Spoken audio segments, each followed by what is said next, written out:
Street Talk! Yeah! Welcome to Street Talk. I am your host, Jason, and this is for Sunday, October the 19th.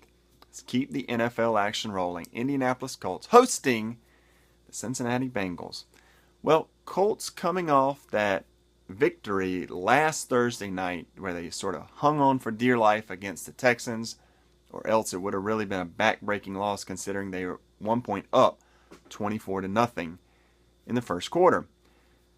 Bengals, meanwhile, coming off really that sort of sister-kisser tie in which they missed an easy field goal to beat Carolina and ended up, like I said, settling with the tie. So, what I did was to break this game down.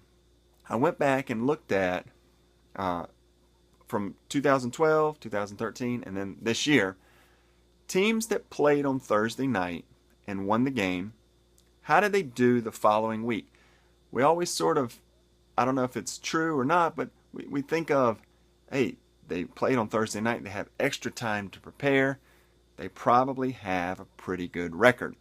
Overall, just overall teams that play on Thursday night the following week, they had a 39-39 record. Doesn't really support it. But what about teams that won? Did they get a little boost, maybe come in a little bit high? Teams that won on Thursday night were 20-19. One game over 500. So apparently the extra time off does not help a team as much as one might think. So Indianapolis sort of got to throw that advantage that we thought they might have out the window. Statistically speaking, Cincinnati really bad against the rush, 29th in the league at 141 yards per game. Against the pass, they're 22nd in the league at 257 yards per game. So people were sort of touting them as a really good defense. Statistically, doesn't really back that up. They've also gotten torched really the last 2 weeks they've played by Tom Brady and Cam Newton. Indianapolis on the other side, don't really think of them as more of a stout defense, but statistically they're much better than Cincinnati. 11th versus the rush at 108 yards a game. 14th versus the pass at 233 yards per game. Now, while that's not some elite defense, it is statistically much better, as I said, than the Bengals.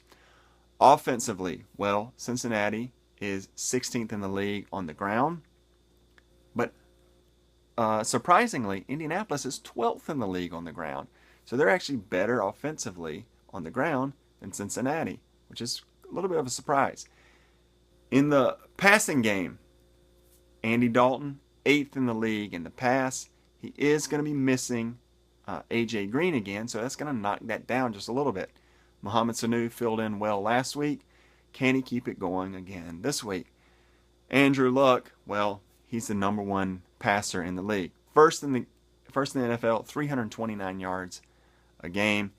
He seems to be clicking on all fronts. Has thrown a little bit more interceptions than you'd want if you're a fan of the Colts, but just head and shoulders really above Dalton, especially with Dalton being A.J. Greenless.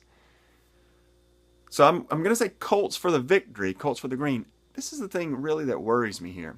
Colts, if we check the line, are 3-point favorites.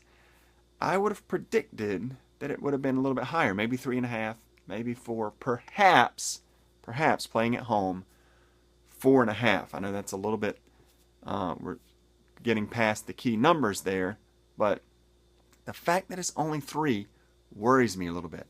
Does Vegas see something that we can't see? As I said before, they always have all the information. They always can see things that the average person in the public can't. So is the line holding at 3 mean, sort of reading the Vegas tea leaves, mean that they think Cincinnati has a shot? I don't know. I'm going to go with the Colts for the green. Seems like the easy pick. That always worries me on Street for the Cash. But that's what we're going with. I hope you guys enjoy it. We'll see you next time on Street Talk.